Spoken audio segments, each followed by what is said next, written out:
Hi, my name is Mr. Chris, and I do stuff. However, today's video is more about me being stuff, having a thing. I don't know. I'm diabetic. So this is my kit. So I've got everything from my pills to my two types of insulin, fast and slow or long acting. I have my traditional reader here laid out for you, and above it I have something called the FreeStyle Libre 3, which we'll be taking a look at, and a box with this exciting new thing that I think is going to help me take better care of my diabetes and change it from a single effort to a group effort. Now, why is it important to check your blood sugar? I ended up in a room like this 15 times over the past couple of years to have my left foot operated on due to an infection I got. I lost all my toes, so yes, I can only count to 15 now. And yes, when someone tells you they got their toes amputated, I know it's just me. I know people are trying to be nice, but shh. Yes, I'm diabetic, and yes, it's my fault, and I realize that. And maybe it's my personal guilt that when people are like, oh, you're diabetic because you're incompetent and didn't take care of your blood sugar. But I know that's not what they're trying to say. It's just when it's your fault, you know it, and you already feel guilty. Someone bringing it up is just kind of like, oh. But I know people aren't trying to be mean, but just saying, sometimes if you're diabetic, you're talking to your buddy who's diabetic, you might not want to point it out constantly. They're aware. They're very aware. Especially after spending 3 years in a hospital. Very, very aware. Now, with that being said, what exactly have I done? I bought something called the SugarPixel.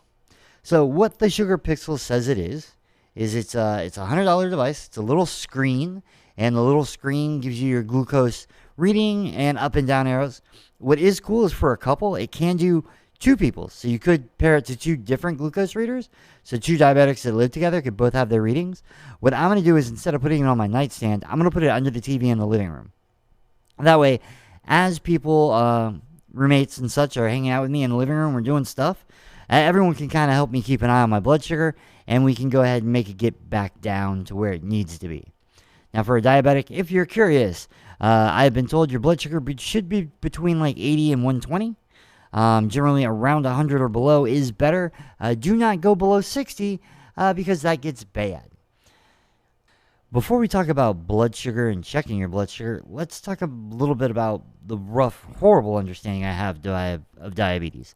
I asked AI to draw me a picture of diabetes, and this is what AI came up with, and it kind of matches what my doctor told me.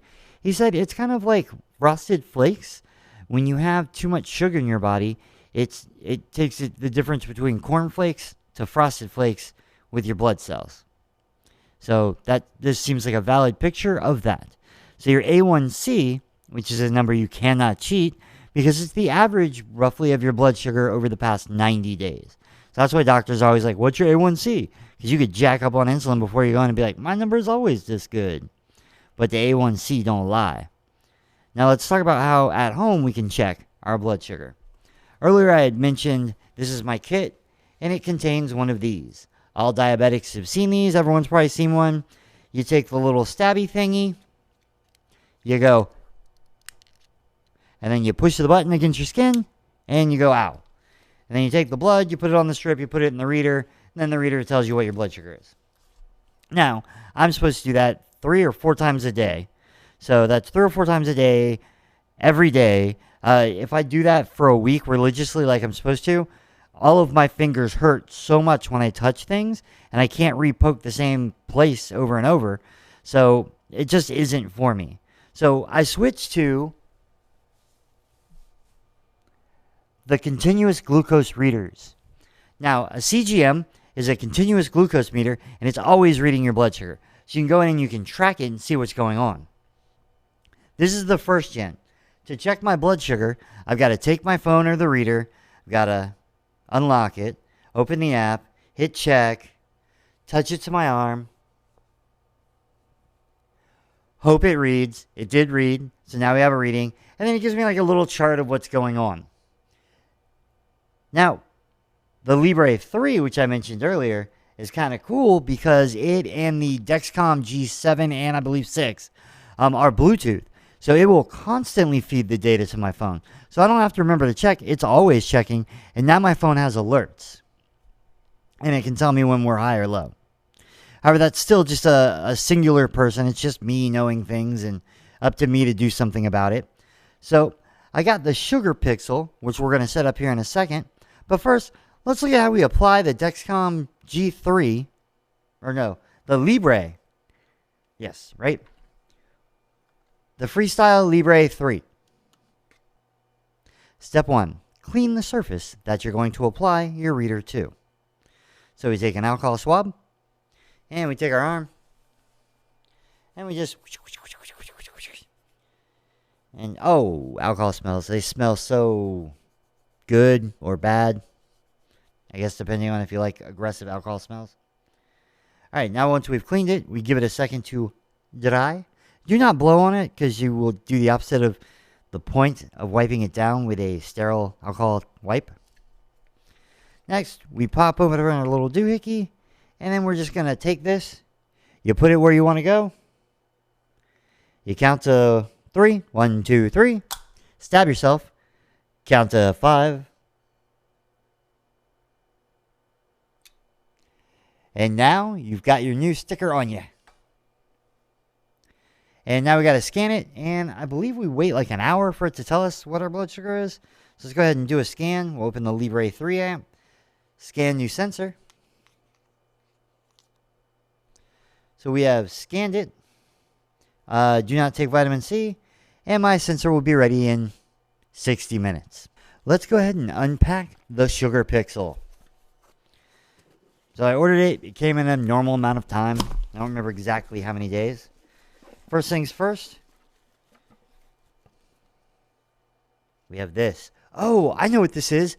This is a thing you plug into it that vibrates. So if you have it on silent, it will vibrate on your nightstand or whatever, and I guess alert you to a high or a low reading that's happening. We've got a USB brick adapter.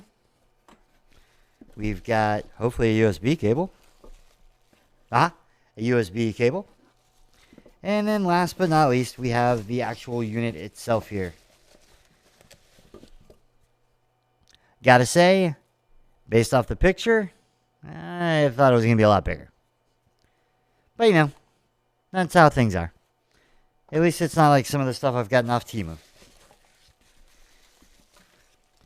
Alright, cool. And it came with a bunch of paperwork for me to look at later. Let's go ahead and download the app and start the process of getting her set up. Alright, it was a lot more complicated to get set up than I thought it would be. I'm probably going to make a whole video on that because there's a third-party app, and but it is up and running and looks great. Quick update on our YouTube. We are at 13 subscribers on, well, it's the 13th video I put up recently, but apparently there's a total of 15 videos. So we've almost hit our goal of having more subscribers than videos. So let's go ahead and get a couple more people to click subscribe, and we'll be good to go. Thanks a lot. Talk to y'all soon.